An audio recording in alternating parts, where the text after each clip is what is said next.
Purushottam interior.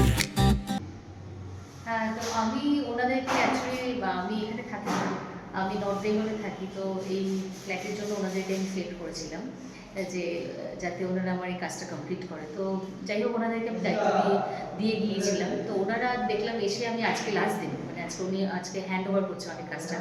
তো এসে দেখলাম মোটামুটি ওনারা ওনাদের মতো, মানে যেমন আমি চেয়েছিলাম ঠিক তেমনভাবেই আমাকে আর কি কাজটা হ্যান্ড ওভার করেছে এবং ভালো লেগেছে আমার। ওনাদের কাজ ভীষণ ভালো, ওনাদের বিহেভিয়ারও ভালো। আর ওনারা যারা এখানে কাজে ইনভলভ রয়েছে কয়েকদিন ধরে, এবং তারা প্রত্যেকটা সময় আমার সাথে কানেক্টেড ছিল, কীভাবে কী করবে এভরিথিং আমার থেকে শুনেছে। আর আমি যেভাবে ইনস্ট্রাকশন দিয়েছি ঠিক সেভাবে কমপ্লিট করেছে। তো বাই দ্য ওয়ে আমার ভালো লেগেছে, বাই দ্য ওয়ে সব কিছু ঠিকই আছে। আর যতটা আমার জানা আছে, ম্যাডামের কিছু ইন্টেরিয়ারের কাজ আছে, ফার্নিচারের কাজ আছে। তো ম্যাম আশা করি সেগুলো আমরা হ্যাঁ, আমি নেক্সট যখন সময় পাবো আপনাদেরকেই ভেবেছি সেটার জন্য কন্ট্যাক্ট করবো। হ্যাঁ, ওকে, ঠিক আছে। Thank you. এখন আমি এসেছি নিউ ব্যারাকপুর।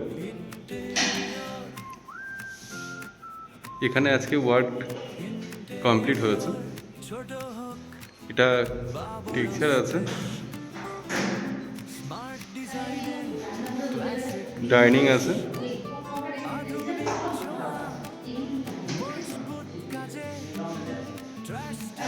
টোটাল পেইন্ট হয়েছে ট্র্যাক্টর ইমালশন, সিলিং প্লাস ওয়াল, এবং টয়লেট কিচেন এই দুটো জায়গায় হচ্ছে অ্যাপেক্স ওয়েদার প্রুফ, যেহেতু জলের এবং মোছামুছির ম্যাটারটা এখানে আছে তার জন্য। এটা রুমের ক্ষেত্রেও টোটাল ওয়াল ট্র্যাক্টর ইমালশন এবং ceiling tractor emulsion.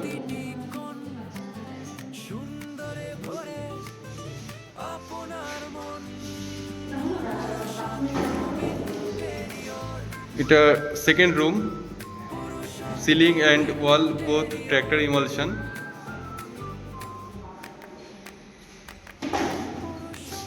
Kitchen,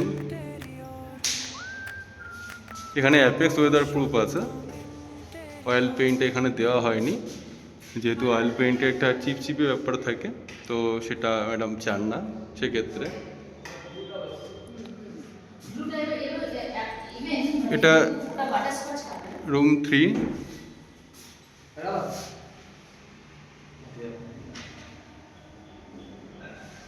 attach toilet.